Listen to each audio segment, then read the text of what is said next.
It took 70 years, but justice has finally been served in the case of Maria Anton. If you don't know about this case, let me catch you up. In October of 1953, 24-year-old Maria Anton left her home in New York to visit a friend in Georgia. A few days later, she was seen at a Greyhound bus station in New York, but she was never seen again. For decades, nobody knew what happened to her. Her family always believed that she was murdered, but without any evidence or suspect, they had no way of proving it. That was until 2007 when a local resident discovered some human remains while they were doing some renovations on their property. The bones were sent off to be tested, and a year later, they were identified as Maria. But even with an identification, it took another 16 years before her killer was finally brought to justice. The woman who murdered Maria was none other than her girlfriend, Bernice Adams, who also stole her identity and assumed it for the next 20 years. Here's what we know about her. Bernice and Maria met in the early 1950s while they were living in New York City. So it's not surprising that they found comfort in each other's company. Although Bernice was already married at the time. According to Bernice, Maria was the love of her life and she planned to leave her husband for her. But Bernice's husband wasn't willing to grant her a divorce. And so in September of 1953, Bernice and Maria decided to run away together. They headed down to Georgia and settled in a small town where nobody knew them. It was here that Maria was killed, but nobody knows how. According to Bernice, they got into an argument after they arrived in Georgia and she woke up the next morning and Maria was dead. She said she tried to call the police, but then panicked and buried Maria in the backyard of the house instead. Then she took Maria's body to a funeral home and got a death certificate issued claiming that Maria died of natural causes. This is where things get really messed up because Bernice didn't just bury Maria's body. She buried her identity as well. After Maria's supposed death, Bernice took out life insurance policies totaling $12,000, which is the equivalent of roughly $140,000 today, and then waited around for them to pay out. When she got the money, she used it to buy a house in Miami Beach, Florida. Now, keep in mind, according to Bernice, Maria was dead. But Bernice put her name on the deed to the house as well. Then she cashed in some of Maria's belongings and withdrew $6,000 from Maria's bank account. As you can imagine, all of this was extremely suspicious. The FBI began looking into Bernice, and they uncovered all the crazy stuff that she'd been up to. At first, she told them that she'd recently been widowed and was expecting a hefty insurance payout. But when the FBI informed her that her story was completely fabricated, she broke down and confessed. She told them that Maria was actually alive and well in New York. But the FBI knew this wasn't true because they had been in contact with Maria's brother who insisted she'd been missing for over 20 years. Bernice then changed her story again and said that Maria was indeed dead, but she refused to tell them what happened to her, saying that she wasn't ready to talk about it yet. So the FBI let her go. I guess they just figured that if she wanted to confess, she would eventually come around. But that never happened. For the next several decades, Bernice lived a normal life.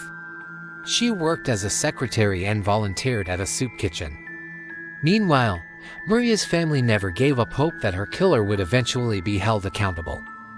Maria's niece, Cheryl, started researching her aunt's case in the late 1990s. She gathered all the evidence and presented it to the Fulton County District Attorney. But unfortunately, there was one piece of evidence that kept getting in the way. Maria's body had never been recovered, so nobody would take the case seriously. Then in 2007, Cheryl's prayers were finally answered when those bones were found in the backyard of Bernice's vacation home. She was arrested and charged with murder, but she pleaded not guilty and insisted that she was innocent. Her trial was set to begin in 2008, but it was delayed multiple times. The reason? Well, Bernice's lawyers argued that the state couldn't prove that the bones belonged to Maria, even though DNA testing proved that they did. As the years went on, more and more witnesses came forward with information. One witness said that she saw Bernice digging a hole in her backyard a couple of weeks after Maria went missing.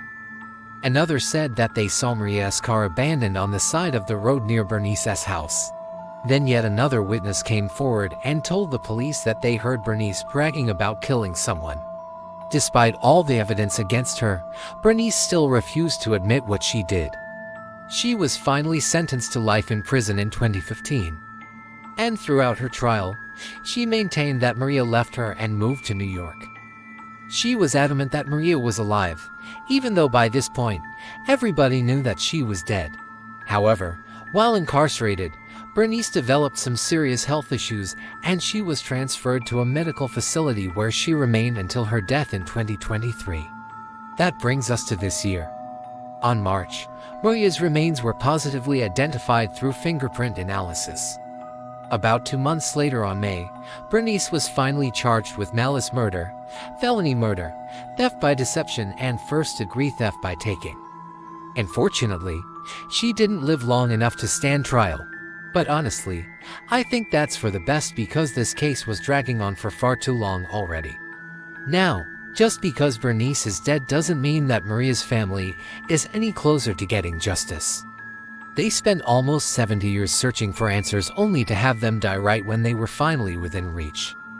Maria's great-niece, Jacqueline, said her family had hoped to see Bernice's release so that they could face her in court. But she added that even though justice wasn't fully served, Bernice's death brought closure to the case. Still, this case raises a lot of questions. Like, why did Bernice wait so long to kill Maria? If their plan was to run away together, then why did Bernice immediately file a life insurance policy on Maria before they even left New York? And why did she take Maria's name off the deed to the house? To me, it seems like she intended to kill Maria from the very beginning. However, Bernice's defense attorney painted a different picture. He claimed that Bernice had buried Maria in her backyard in self-defense and that she had never meant to kill her. He said that Bernice struggled with burying Maria's body because she loved her very much, but she was afraid of going to prison for the rest of her life. Ultimately, the truth is that we may never know what really happened. All we have are theories and speculations. However, one thing is clear: Bernice was able to evade the police for over 20 years by assuming Maria's identity and stealing almost $10 million from her. This case reminds me of Billie Eilish's song about it called Oxytocin, where she sings about Bernice's motive for killing Maria. The lyrics say, "She was young and beautiful and she loved her. God, she loved her. But she was tired of being poor and you knew she couldn't live like that." But regardless of Bernice's motive, it's clear that she got away with murder for way too long. I mean, even after she was charged with murder, she was free for 7 years. You really have to wonder what she would have gotten away with if technology hadn't caught up to her eventually. One thing's for sure, though, it was worth the wait for justice to be served. Maria was finally laid to rest and Bernice is dead. So I think that's a pretty good place to wrap up this case. Thank you guys so much for watching. If you like this video, please hit the thumbs up button and subscribe. Also, make sure to stay tuned because I've got a lot more content coming up. I'll see you next time.